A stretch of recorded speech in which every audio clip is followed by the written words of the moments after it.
This episode is brought to you by LinkedIn. Healthcare professionals can lead their careers with LinkedIn. Discover jobs by specialty, preferred shifts, and even desired salary. From mental health therapists to radiology technicians, it's now faster and easier for healthcare professionals to find the right fit. Learn more at linkedin.com/healthcare. Side effects may include faster job placement, improved work-life balance, and increased career satisfaction. The Hilton sale is on. Now through September 29th, you can save up to 20% on stays this fall and beyond. Long weekends, last-minute getaways, holiday gatherings. There's a Hilton stay for all of them. More moments, more experiences, more destinations. Now 20% off for a limited time because it matters where you stay. Don't wait. Book by September 29th and save up to 20% at Hilton.com. Terms apply. Hilton for the stay.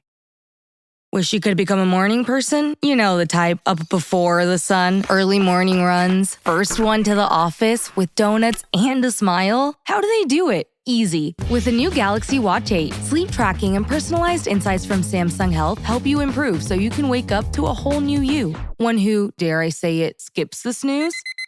It's possible. Train your sleep with Galaxy Watch 8. Learn more at Samsung.com. Requires compatible Samsung Galaxy phone, Samsung Health app, and Samsung account.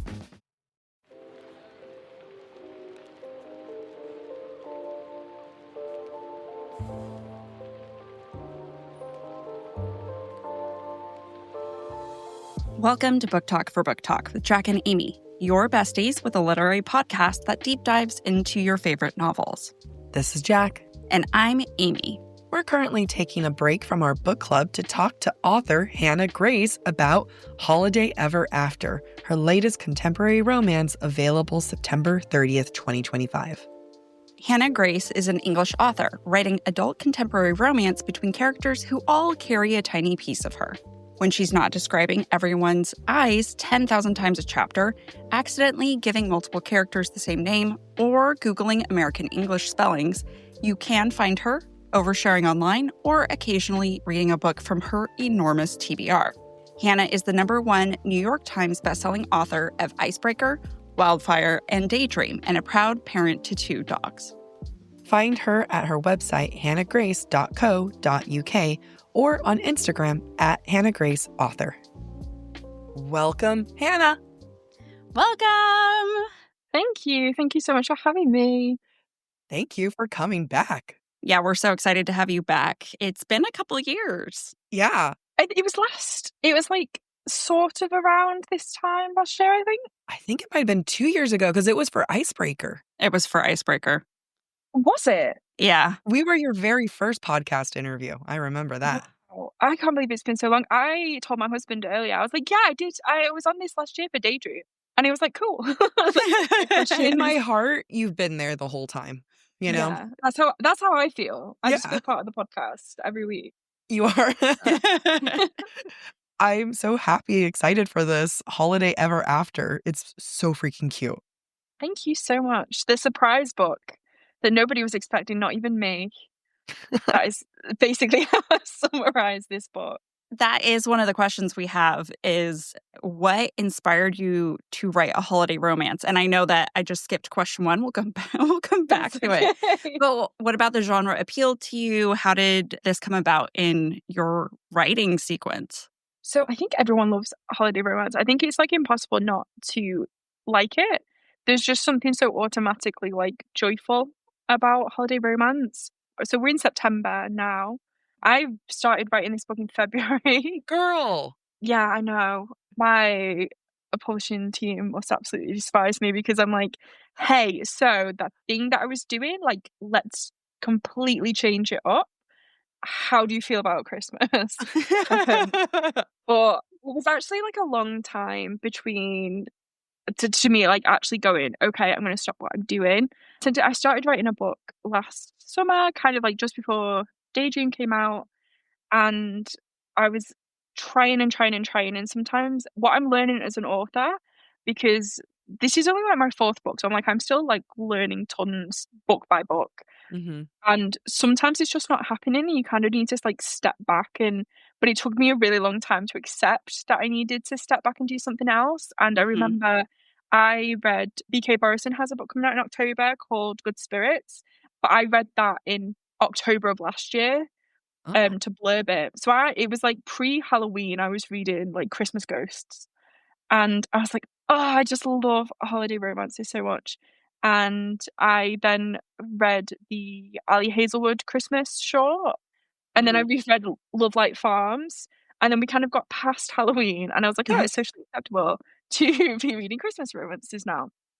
And I was kind of like dipping into short stories and things, but I was still trying to write the book that I was trying to write. And then Christmas came and went. As I say, we got to February, and I'd reached the point in trying to draft where I was just so frustrated with myself, so frustrated with the book, like just sad, probably is the best way to describe it. Yeah. And I was like, I have this thing with writing where if I'm not writing, I feel guilty. Mm-hmm.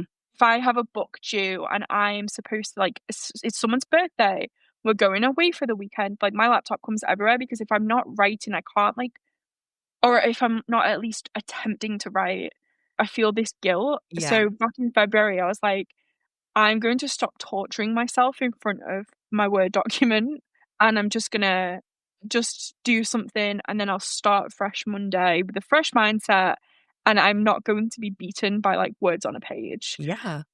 And I don't know, call it depression, call it whatever, but I sat and watched Christmas films all weekend, and, like, not necessarily good Christmas films, like, the very, like, could have been made on someone's iPhone type of Christmas films, Mm-hmm. and I had a great time, and this, like, world started to come to life in my head, and I suddenly felt, like, really, really excited about the prospect of, like, doing something. Because whilst the book that I was trying to write wasn't Maple Hill like, Daydream, Icebreaker, it wasn't a follow-on, it was, like, it's part of that universe, like, a lot of my book ideas were all connected in some way. It might be, like, one character that's in one book that also appears in another book, so it's, like, part of this big universe. But that's also very intimidating, and Yeah. I just had this idea of this brand new place that was, like, nothing to do with anyone else or anything else, and I started to get, like, really super excited about it, and I was like, "Let me see if I can actually come up with something before I ruin everyone's week." And because I wasn't supposed to have a book come out this year, that's, like, I think something people don't realize is because I was kind of so late with the book that I was writing, like, it wasn't coming out this year. It was meant to come out next year, so no one was getting a book from me this year. Mm. But I had this idea, and I had, like, hope and belief in it, and I went to my agent. I was like, "Hear me out." And I kind of walked her through where I was at, the idea, and I said, "Can you go to Atrium Piatkus and be like, I had an idea. How do you feel like a little diversion? And we can release something this year and it'll be, like, really exciting. It's kind of not linked to anything else. There's something, in my opinion, that's less intimidating about writing a standalone Yeah. Mm-hmm. because you don't have to be thinking about, okay, well, I need to put that in there because that's going to be in the next book and that is linked to that. And I need to set this, I need to get readers interested in this character so they want to read their book. Like this, it just kind of, like, lessens the pressure in that sense by just having this thing where you can go, this is done. Like, this is, you read this, you don't need to read anything before it, anything after it. Yeah. You can just read this and enjoy it and enjoy it for what it is. And everyone was on board. So that is kind of how we got there. And it's really nice being able to just be like, I'm going to make it snow. Mm. Like, I'm just going to make it snow. Like, what's she doing today? Oh, well, I think she's going to have a hot chocolate. And there was loads of dog walks in this book that I had to take out in editing. But it was like, oh, we're going on a dog walk and it's snowing and we've got coats on and gloves and hats and it's all very nice. I have to say, Jack is probably the most, I mean, I'm not talking about myself, but Jack is one of the most considerate dog parent and realistic one that Mm. I have seen in books. Mhm. Like, by far, Elf is taken care of. Yeah, the fact that he's like, I don't want him to be lonely and I feel bad that he's sick, so I'm going to bring him to the town meetings. I was like, oh, yeah, I understand that. Yeah. Yeah, that has come from, since this is, like, my full-time job now, if we were talking obviously about the last time that I was on was Icebreaker. So, like, I had not long finished, like, my career, like the job that I'd been doing my Yep. entire adult life. And I hadn't really, like, properly sunk into, I don't know, working for myself. working for myself is like a really loose term for what I actually do. But the kind of not being in a corporate setting, and I have developed really bad separation anxiety from my dogs. Mm. Like, we're talking about buying an RV so we can go on like holidays around like mainland Europe. So we don't have to go on holidays without the dogs. Because we went away for 2 months, I think it was, earlier in the year. And for Oh, the wow. first week, I cried.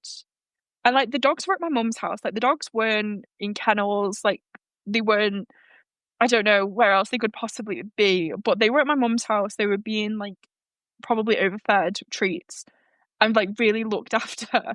But I cried for the whole time we were in Perth. I cried every day for the dogs. So this thing with Jack and him looking after him and him not wanting to go and him like taking him to the pub is because the dogs now come everywhere with us. Yeah. And to the point where we're now like, we can just take them on holiday. Like we can go and drive around Germany in an RV or like drive around Spain and France. Like that's absolutely fine. Like the dogs will love it.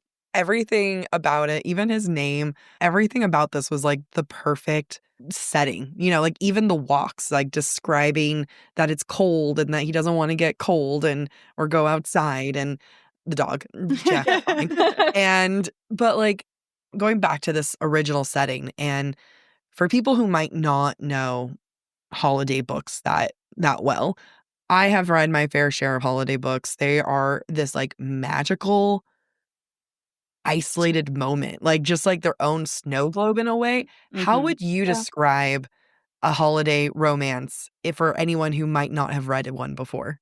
I think saying it's like snow globe is like a very good way to describe it because it feels like this kind of like very no one else in the world exists outside of our bubble. Mm-hmm. And kind of that's how I was treating Fraser Falls when I was writing it. I was like, I'll just say the next town because the next town doesn't actually exist in my head because Yeah. the only thing that exists is like New York and Fraser Falls.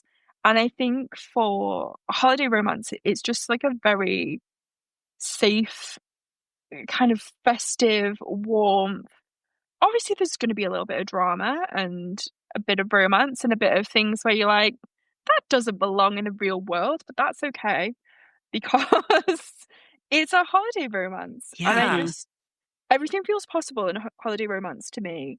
Like, there is nothing that someone could put in it that I'd be like, this doesn't make sense to me. I'm like, it's like those films that I was on about watching where I'm like, this was possibly like just done by a person with their phone.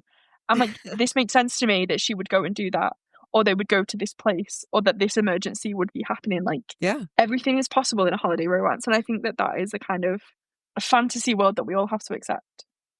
I love that because I feel like that perfectly encapsulates Jack and Clara meeting for the first time. Their meet cute is so cute, but it's not Hallmark cute. It's wow, this could really happen kind of cute. Like Yeah. I want all women to have this kind of experience where they're confident and they get to string the man along and he's just following like a puppy dog. Yeah.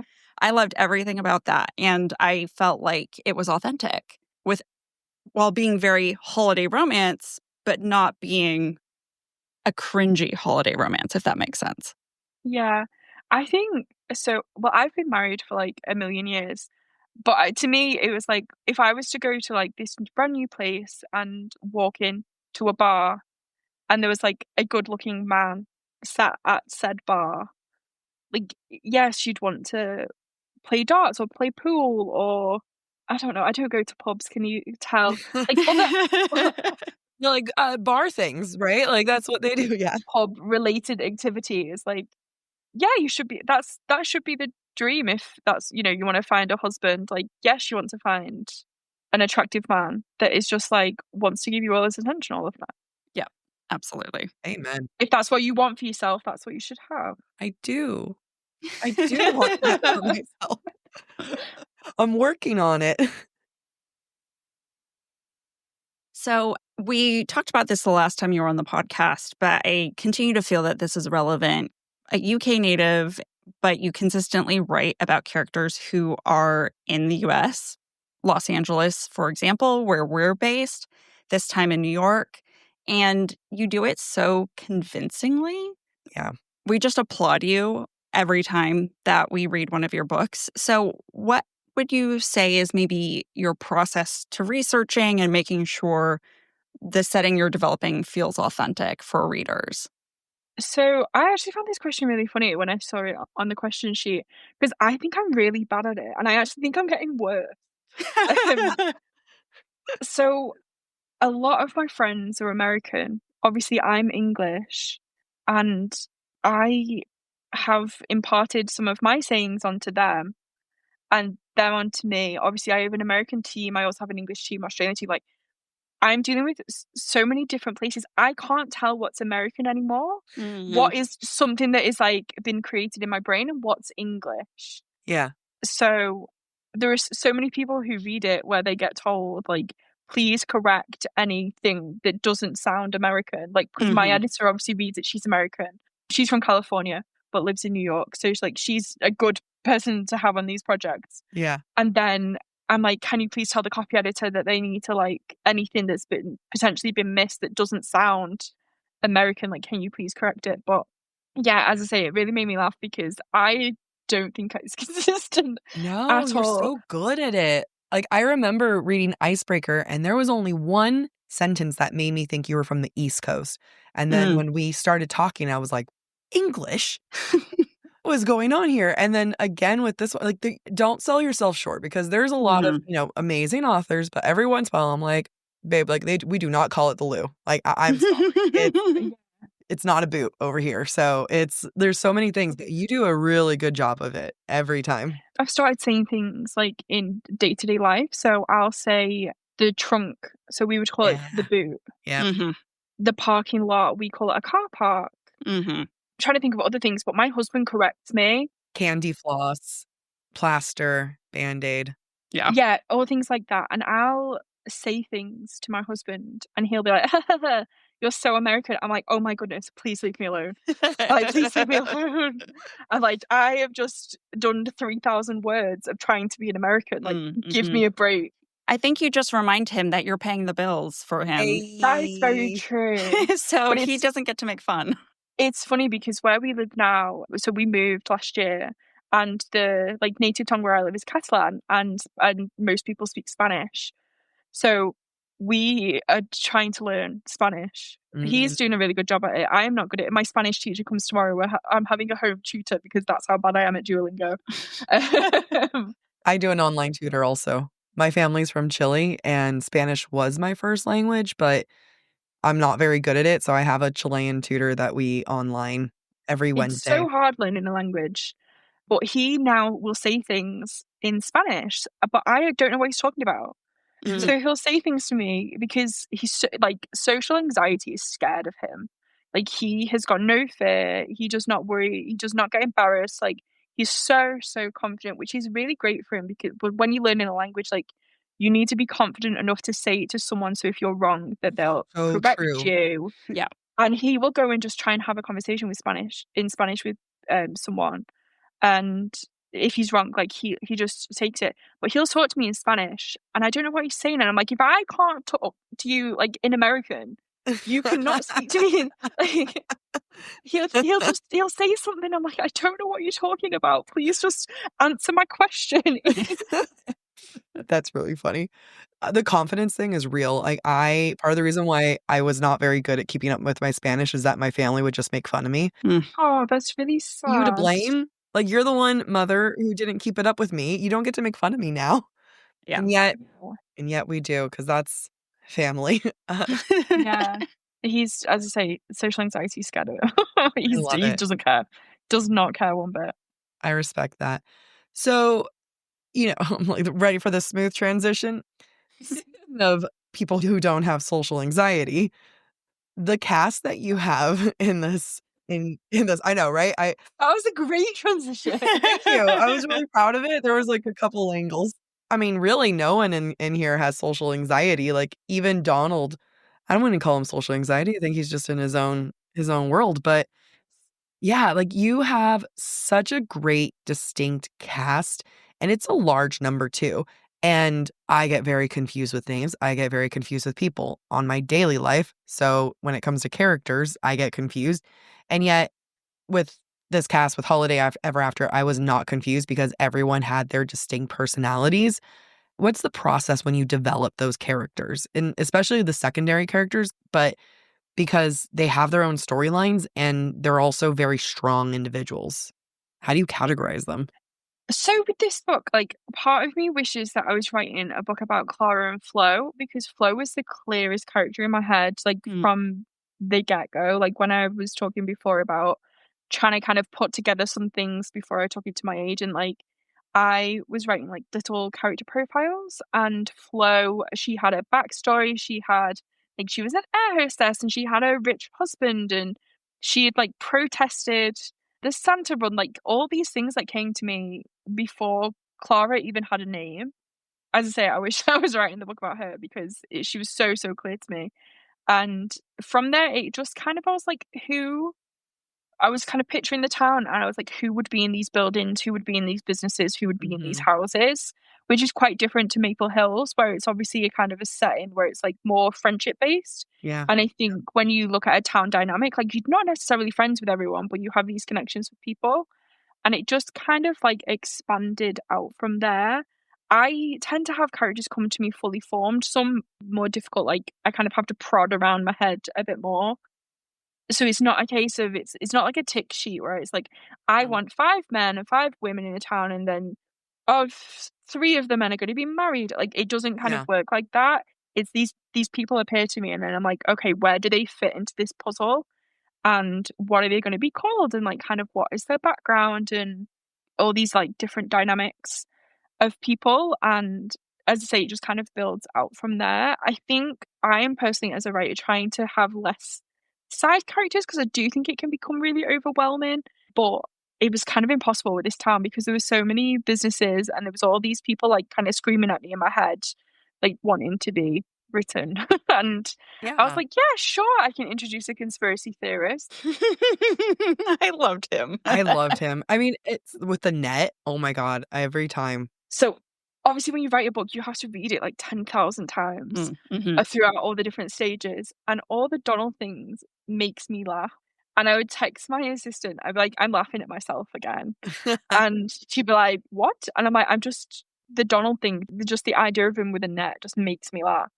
I was joking with Laura, my assistant. I was like, maybe I should abandon romance and write like a spin-off series with Donald and his net, and him like uncovering conspiracies and like getting like sort of true crime slash. It could still be a romance. He could find love along the way. I mean, did you ever confirm his age? Age doesn't matter, you know, like so long as they're over 18, age does matter. Don't take that out of context. Yeah, I mean, like, I would like the transcript of one of his podcasts, because here's like how he's like, he's almost about to get a sponsor. I was like that cackle. I cackled. It's the only thing that I'll say from like my own stories, like actually genuinely makes me laugh out loud. Grab a snack, stretch your legs, and listen to this while we plot our next move. Amy, it is my time to shine because fall is in full swing. All I want for fall are those big, soft sweaters that I can wear everywhere, but they are way too expensive. Fortunately, Quince makes it easy to look polished, stay warmed, and save big without compromising on quality. I love their elevated pieces that are just those go-to essentials for fall, including their 100% Mongolian cashmere sweaters from $50. You can't get that anywhere else. I got one of their cardigans last year. It was my favorite cardigan, and it's going to continue to be my favorite cardigan. I have always wanted one of those giant wool coats, and I've never made the investment because they're so expensive, but I actually can get the quality that I'm looking for a decent price through Quince. That's because by partnering directly with ethical, top-tier factories and cutting out the middleman, Quince is able to deliver luxury quality pieces at half the price of similar brands. It's the kind of wardrobe upgrade that feels smart, stylish, and effortless. I love my 100% cotton button-ups that I've got for this summer. They were perfect transition piece for summer to fall. Keep it classy and cozy this fall with long-lasting staples from Quince. Go to quince.com/booktalk for free shipping on your order and 365-day returns. That's QUINCE.com/booktalk. BookTalk, to get free shipping and 365-day returns. Quince.com/BookTalk.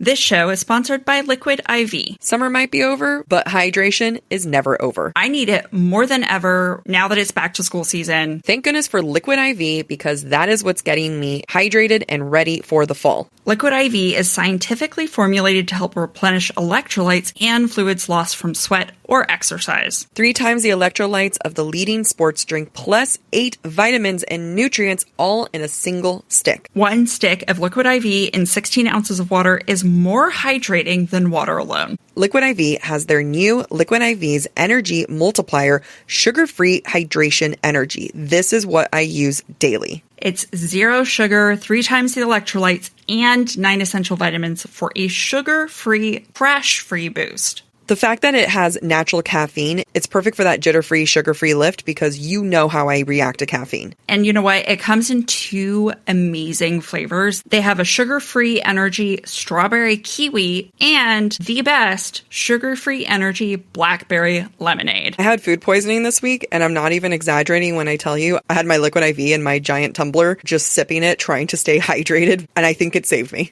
It's scientifically formulated to support physical energy, hydration, focus, mood, and social stamina, or in Jack's case, food poisoning stamina. Ditch the glitch with 0 sugar and 0 crash from Liquid IV. Tear, pour, live more. Go to liquidiv.com and get 20% off your first order with the code BookTalk at checkout. That's 20% off your first order with code BookTalk. BookTalk at liquidiv.com.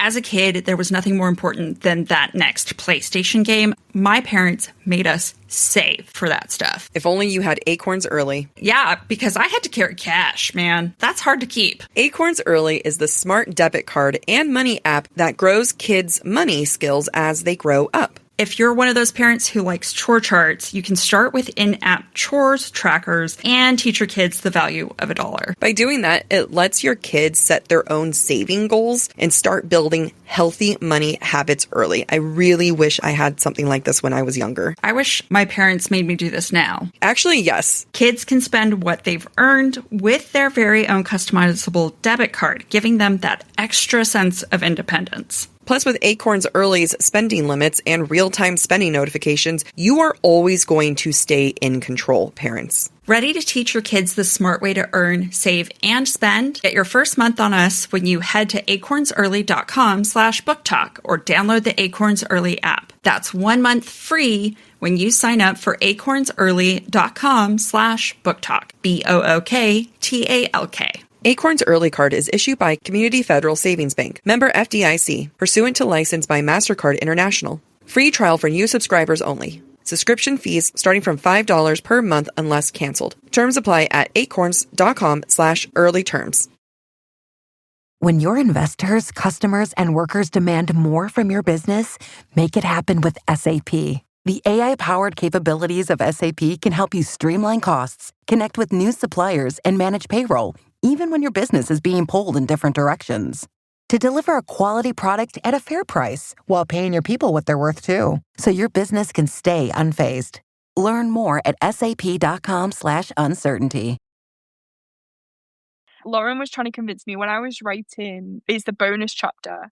So there's a bonus chapter that is available when you pre-order. Sorry, just plugging my own book. I'm like, I see a bonus chapter? I can send it to you, don't worry. Okay, thank you. Basically, it's a pub quiz. So trivia night is the American term. Yeah. But we would call it a pub quiz. And it's like a Donald. And when I was writing it, and it explains like how he ended up in Fraser Falls. And Lauren was trying to convince me that he'd moved there because he loved Flo.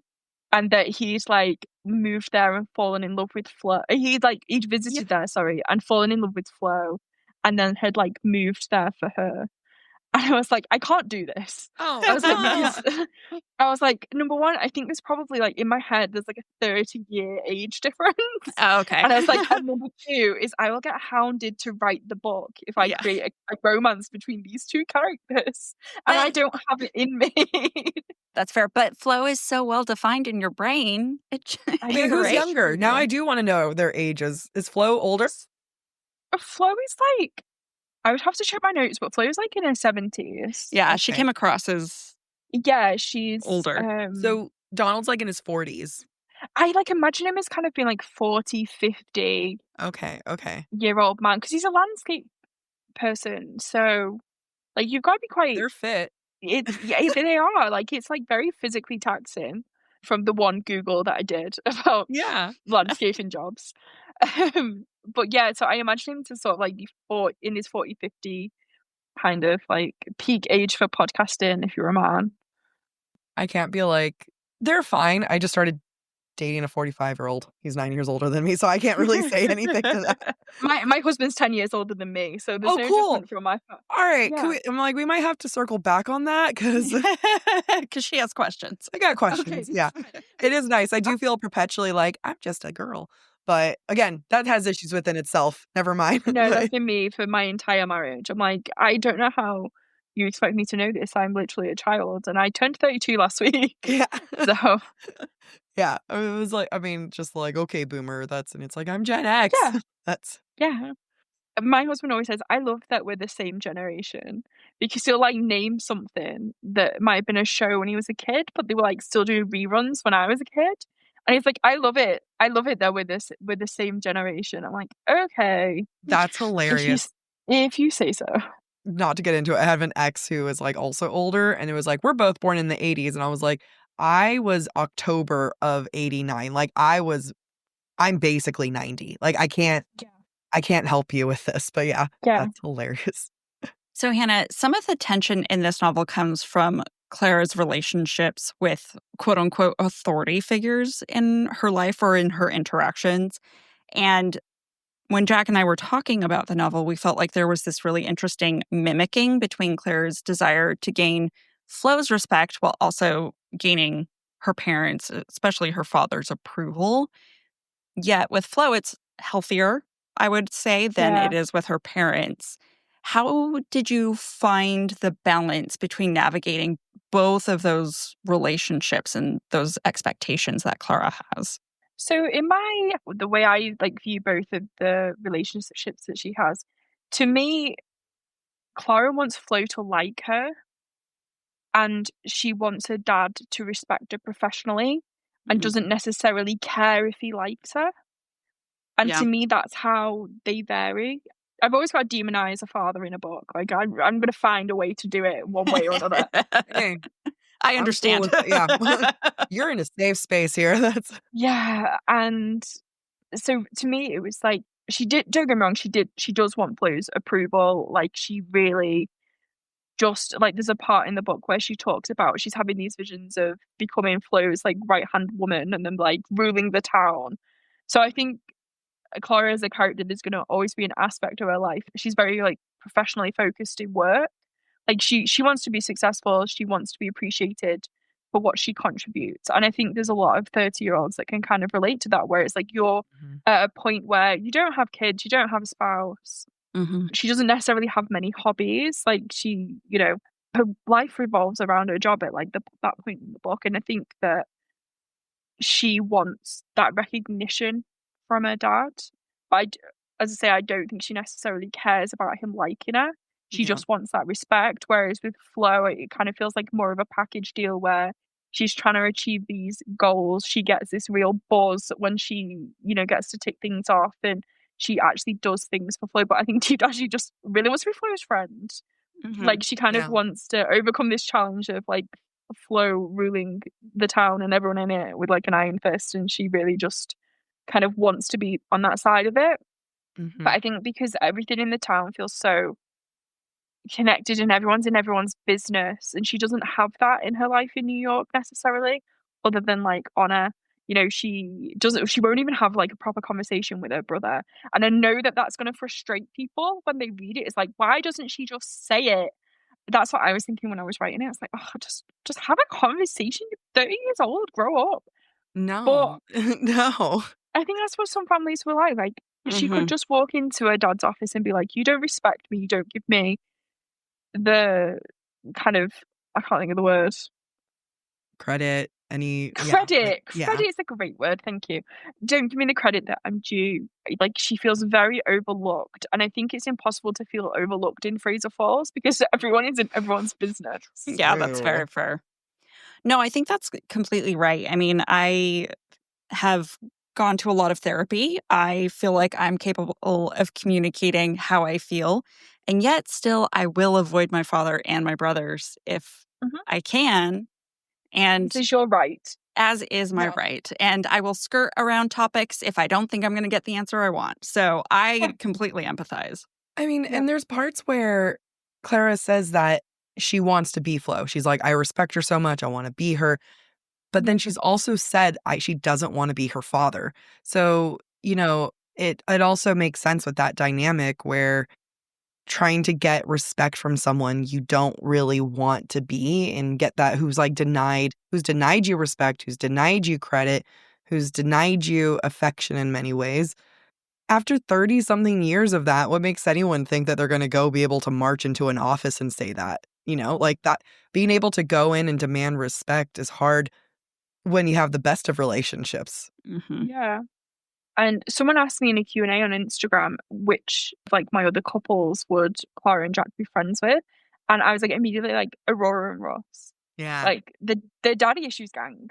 That's what they are. And she reminds me of an older Aurora. That's what I kind of think of, where she's got this tricky relationship with her dad. And again, you said it's spot on before. It's wanting to gain respect from someone you don't like. Yeah. And has qualities that you don't like. And what I try to include, and I did this in Wildfire as well, with Aurora's sister being I don't care about Dad's opinion. Mm-hmm. Clara's brother is very much, it's slightly different in a sense where he's do you know how hard it is to sit here and watch you not stand up for yourself? Yeah. And you need to do something. I'm pushing you to do something about it. So, as I say, got to demonize Dad in every book. So that's the Hannah Grace blueprint. I'm all for that. I really like the way that you handle parents in your books. I really, it's something that I appreciate. And I think you always come about it in a many ways realistic way. I don't know. There's just something about it where I'm ooh, do I have triggered feelings? No. There was a author that I don't know whether she's super popular in America, but she's called Jacqueline Wilson. She's a children's book author.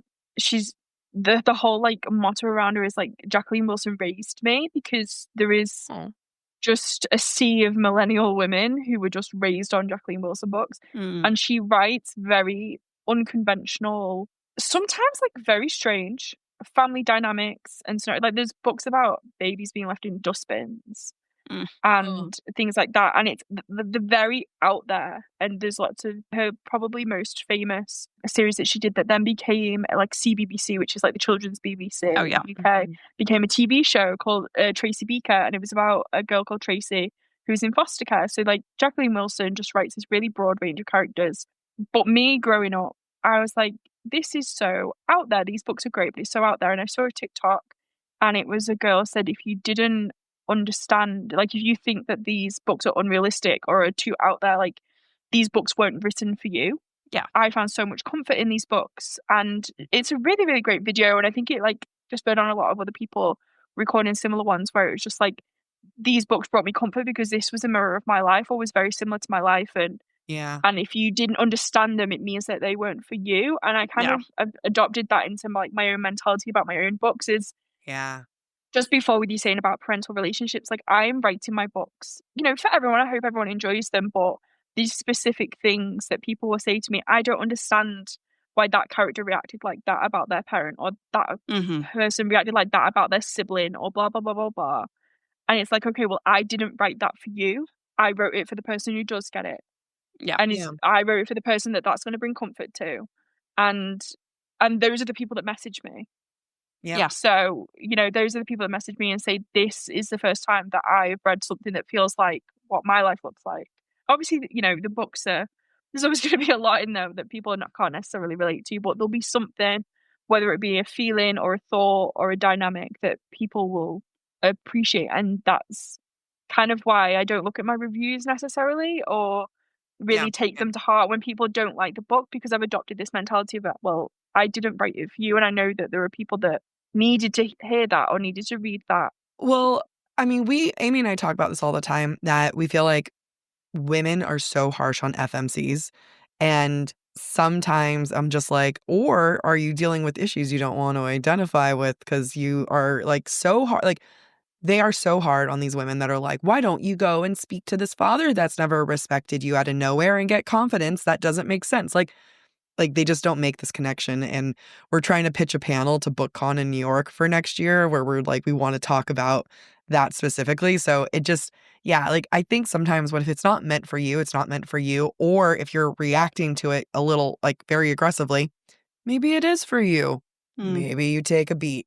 Yeah. From my perspective, I work in higher education. So for me, what you're talking about is creating a space that is inclusive of different experiences that not everyone has the privilege of experiencing. So for the person who doesn't think the relationship with the father is realistic and doesn't understand the need to demonize father figures, probably has a great relationship with their father and probably has never been able to empathize with someone who doesn't have a great relationship with their father.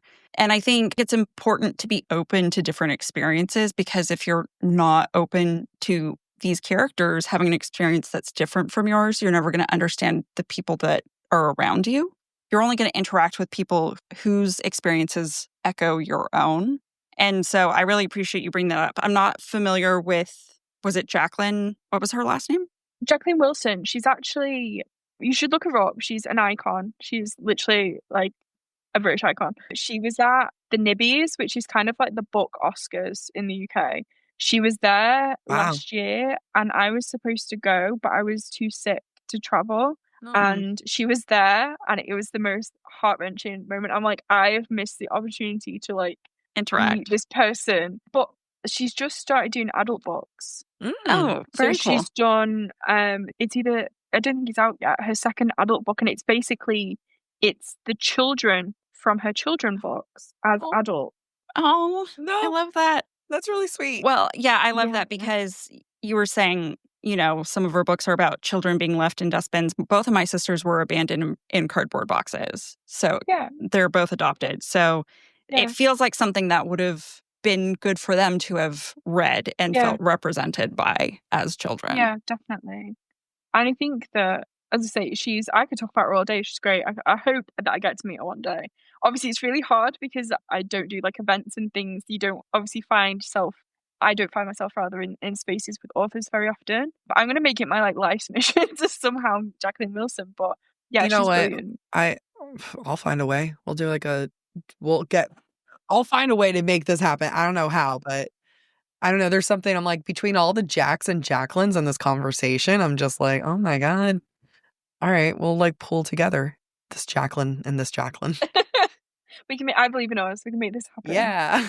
So other than a potential Donald and Flo, I'm kidding. You're not going to write a Donald and Flo. But if it happened. Or an Honor and Max. But like, are you planning on writing maybe any other holiday novels in the future? Is it maybe something you'll return to if you hit a writing slump in another way in the future? Even if you leave this book and this world alone. Yeah. Yeah, even if you leave Fraser Falls behind. So right now I'm very comfortable with it being a standalone novel. I don't have any ideas on like my list of things for like more Christmas books or like holiday books. So I did a Q&A about 2 weeks ago, I think it was, asking like, has anyone got any holiday ever after ideas? And someone said, oh, is Christmas your favorite holiday? And I was like, no, I would actually probably say it was Halloween. Yeah. Do a Halloween romance. My nickname with one of my like high school best friend was the Grinch, because I hated Christmas when I was a teenager. And looking back now, it's like quite sad. My siblings are 10 and 11 years older than me. So quite often they weren't home for Christmas because they then had their own families, they had in-laws and stuff like that. So for me, Christmas wasn't like that great of a thing. I really like it now, obviously. But Halloween kind of took that space of being like my favorite. That's why there's always a Halloween scene in my books. And someone was like, write a Halloween romance. And I was like, how would I even do that? And then I got an idea. Not to say that I will ever write it, but I did get an idea. It wouldn't be in the Fraser Falls universe. It would be like a novella or something, but I've got a very full schedule for the next however many years. So, and I will not be dropping any more sort of books on my publishing team because it might block me. But never say never. I would love a Halloween romance. Yeah. I was thinking of, you know what it is? It's because I keep getting pushed the Universal Horror Nights content. That's where we live. We're right by that. Oh, right. Okay. Oh, in LA. Yeah. I'm like 5 minutes away from it. Yeah. So I went to Universal when I was in LA in December, but I've been to the one in Florida before. So we've been over Halloween. We didn't do it because I think I would probably cry. But the Horror Nights thing. So I saw that and I was like, that would be something similar to that would be like a really cool Halloween book. But no, as I say, I have a very busy schedule. I have committed to not doing little side quests. I would love to write another like Christmas holiday book in the future. I haven't got any ideas for one, hopefully.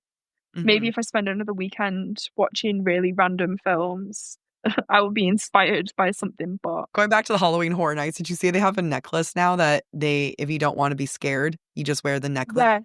Yeah.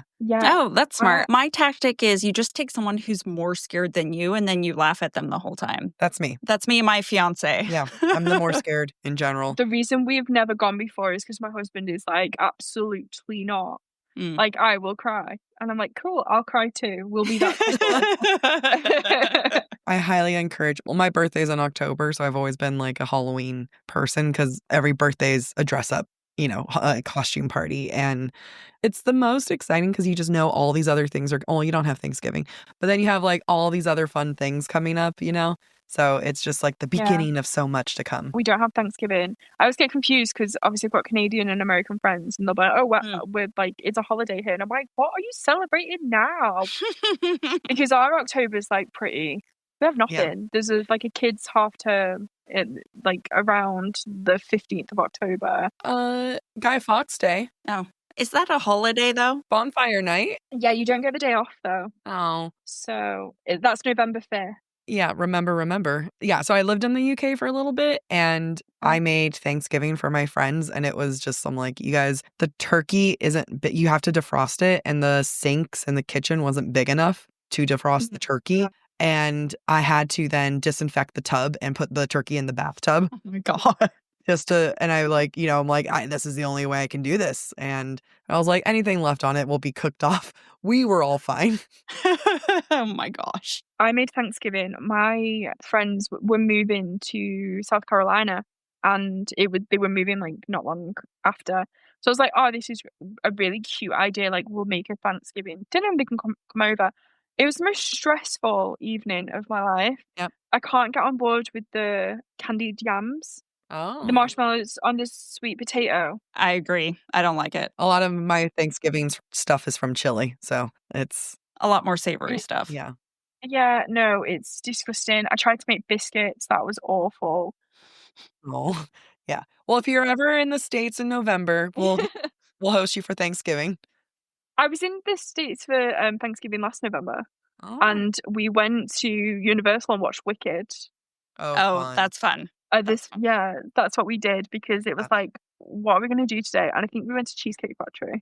Hell yeah. Nice. Or like bubblegum shrimp or something. I can't remember what we ate so much like franchise food over in LA. Yeah, no, there's so many good franchise food though. Well, if you're ever back in the States, let us know. I was like, you've already done the tour, but we can like show you the Brady Bunch house. I've never seen it. I live close to it. Yeah. Yeah, the Brady Bunch it's either, I'm not old enough, which I don't think that's the case because my siblings didn't watch it either. But yeah, that's not a thing in the UK, the Brady Bunch. I can't even tempt you with the Brady Bunch house. Damn. If you're ever in California, let us know and I will not show you the Brady Bunch house. Maybe I need to watch the Brady Bunch beforehand and get excited about it. Yeah, you really don't. I would skip this experience in general if you've dodged it. Yeah, I agree. There's so many other things to rewatch in the middle of the night. All right. Thank you so much. Always love having you on. This was the best surprise book. I was about to make a Taylor reference, but I'm like, she hasn't dropped a surprise album in forever. But yeah, this has been the best surprise book this year, and I've thoroughly enjoyed it. Thank you for writing such a cute story. Yes, it was such a joy, the story and you, obviously. and everybody should check it out. Even if you're not a holiday romance person, I think you can get on board just because of the character dynamics. It's a lot of fun. If you love Gilmore Girls, this is like the Gilmore Girls holiday special. I know. Describing Fraser Falls, I'm like, this feels very Gilmore Girls. Yeah. This is very Star Hollow. I can't believe we got through the entire conversation without talking about the Gilmore Girls. But it's in my head the whole time. Like the fact that we haven't talked about Taylor Swift or Gilmore Girls this entire... I know, it's a miracle. It really is. Or was it not good? Maybe that was... We'll have to restart the whole thing from the top. Let's do it again. Yeah. All right. Thank you so much for having me on again. Thank you. Bye. Bye.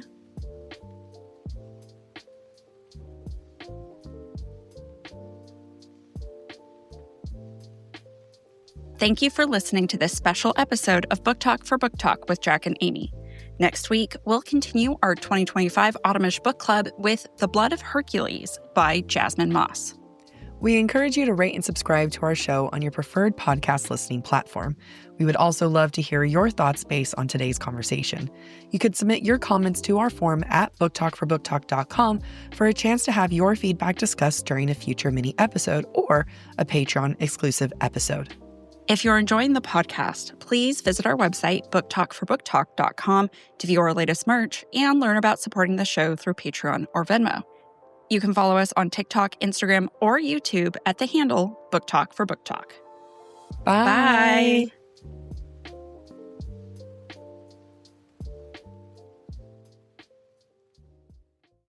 Amy, it is my time to shine because fall is in full swing. All I want for fall are those big, soft sweaters that I can wear everywhere, but they are way too expensive. Fortunately, Quince makes it easy to look polished, stay warmed, and save big without compromising on quality. I love their elevated pieces that are just those go-to essentials for fall, including their 100% Mongolian cashmere sweaters from $50. You can't get that anywhere else. I got one of their cardigans last year. It was my favorite cardigan, and it's going to continue to be my favorite cardigan. I have always wanted one of those giant wool coats, and I've never made the investment because they're so expensive, but I actually can get the quality that I'm looking for a decent price through Quince. That's because by partnering directly with ethical, top-tier factories and cutting out the middleman, Quince is able to deliver luxury quality pieces at half the price of similar brands. It's the kind of wardrobe upgrade that feels smart, stylish, and effortless. I love my 100% cotton button-ups that I've got for this summer. They were a perfect transition piece for summer to fall. Keep it classy and cozy this fall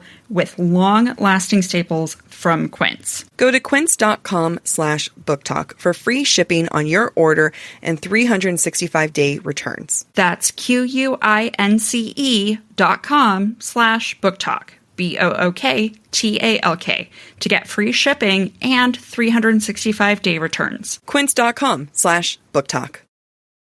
This show is sponsored by Liquid IV. Summer might be over, but hydration is never over. I need it more than ever now that it's back to school season. Thank goodness for Liquid IV because that is what's getting me hydrated and ready for the fall. Liquid IV is scientifically formulated to help replenish electrolytes and fluids lost from sweat or exercise. 3 times the electrolytes of the leading sports drink, plus 8 vitamins and nutrients, all in a single stick. 1 stick of Liquid IV in 16 ounces of water is more hydrating than water alone. Liquid IV has their new Liquid IV's Energy Multiplier Sugar-Free Hydration Energy. This is what I use daily. It's 0 sugar, 3 times the electrolytes, and 9 essential vitamins for a sugar-free, crash-free boost. The fact that it has natural caffeine, it's perfect for that jitter-free, sugar-free lift because you know how I react to caffeine. And you know what? It comes in 2 amazing flavors. They have a sugar-free energy strawberry kiwi and the best sugar-free energy blackberry lemonade. I had food poisoning this week, and I'm not even exaggerating when I tell you I had my Liquid IV in my giant tumbler, just sipping it, trying to stay hydrated, and I think it saved me. It's scientifically formulated to support physical energy, hydration, focus, mood, and social stamina, or in Jack's case, food poisoning stamina. Ditch the glitch with 0 sugar and 0 crash from Liquid IV. Tear, pour, live more. Go to liquidiv.com and get 20% off your first order with the code BookTalk at checkout. That's 20% off your first order with code BookTalk. BOOKTALK at liquidiv.com.